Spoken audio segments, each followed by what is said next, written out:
nós somos do segundo ano B, meu nome é Eduarda. Meu nome é Maria Fernanda. E meu Tamira Suzane. Nesse vídeo a gente vai falar sobre os microscópios e como eles funcionam, sua história e as principais diferenças entre o microscópio óptico, que é o comum, e o microscópio eletrônico. Eu vou falar sobre a história do microscópio, que foi quando Hans Lippershey e Zacharias Jensen, dois fabricantes de lentes de óculos, decidiram criar lentes mais potentes que os humanos não pudessem ver a olho nu. O termo foi criado por Giovanni Faber, mas quem ficou mundialmente conhecido foi Anton Van, que já existia, mas ele ficou conhecido por as lentes dele serem melhores, por ele ter melhorado.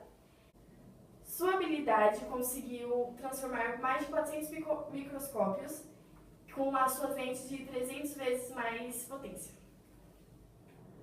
Bom, o microscópio óptico é muito utilizado na ciência, permitindo até 1000 vezes a ampliação de uma imagem. As lentes que são mais usadas, ou as mais simples, que é de vidro, cristal ou por uma fonte de luz.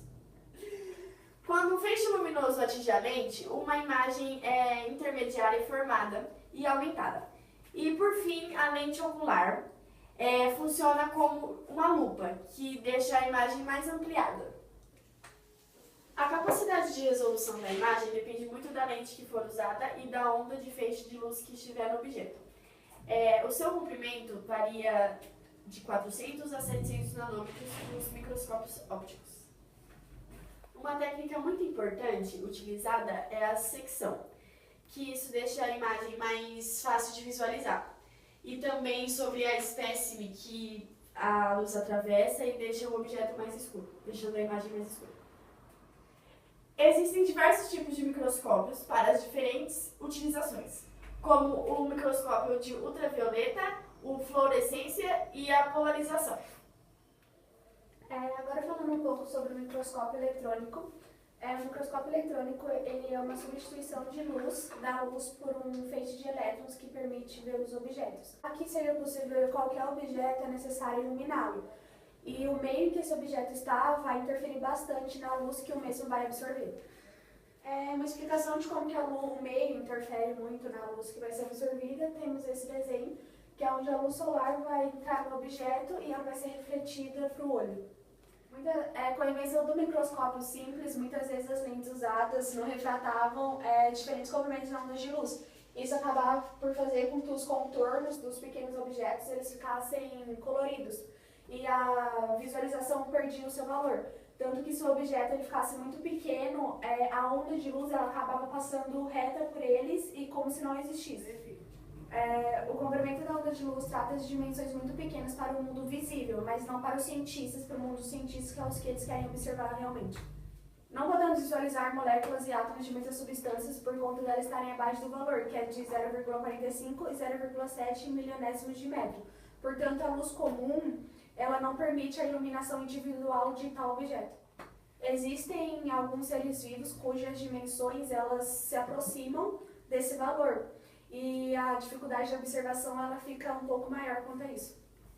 Cálculos revelam que aos elétrons era possível associar um comprimento de onda muitas vezes menor do que o comprimento de onda de luz comum.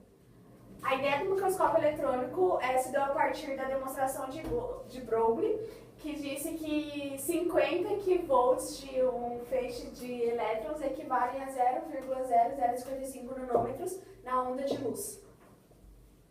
A primeira vantagem que se observou no sistema é que não seria possível utilizar uma lente comum de vidro, então no seu lugar foi substituído por um campo magnético. E uma lente magnética é simplesmente um campo que, aplicado de maneira determinada, pode alterar a trajetória dos elétrons, assim como um raio de luz sendo aplicado em uma lente comum de vidro. Bom, sobre a dificuldade do uso desse tipo de microscópio, a primeira refere-se que não podemos ver os elétrons, porque o comprimento dele é muito menor do que podemos ver.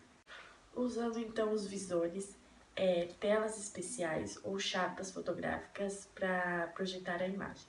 Dessa forma, os espécimes que estão sendo observados não podem estar vivos se for usado pelo microscópio eletrônico, porque senão eles acabam morrendo. Essa dificuldade ainda é ampliada pelo fato que o feixe de elétron produzido no interior do microscópio precisa de um vácuo para poder se movimentar.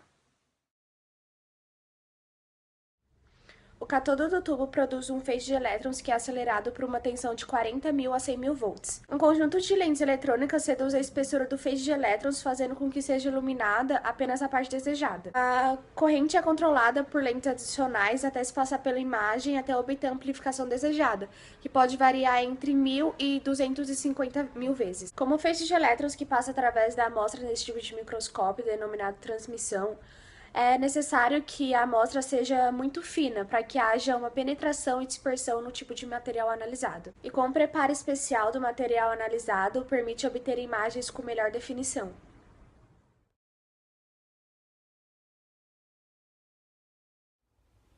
A principal vantagem desse microscópio é a sua capacidade de analisar as amostras de superfícies ásperas com o mínimo de preparação da amostra.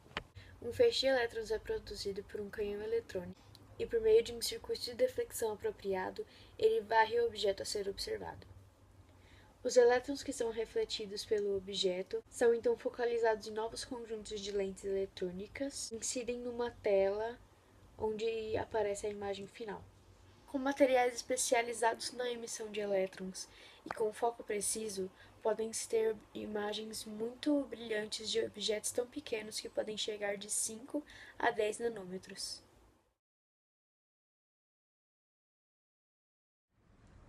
O uso desse tipo de equipamento não se encontra apenas no campo da medicina, mas também em todos os ramos da engenharia, física e química.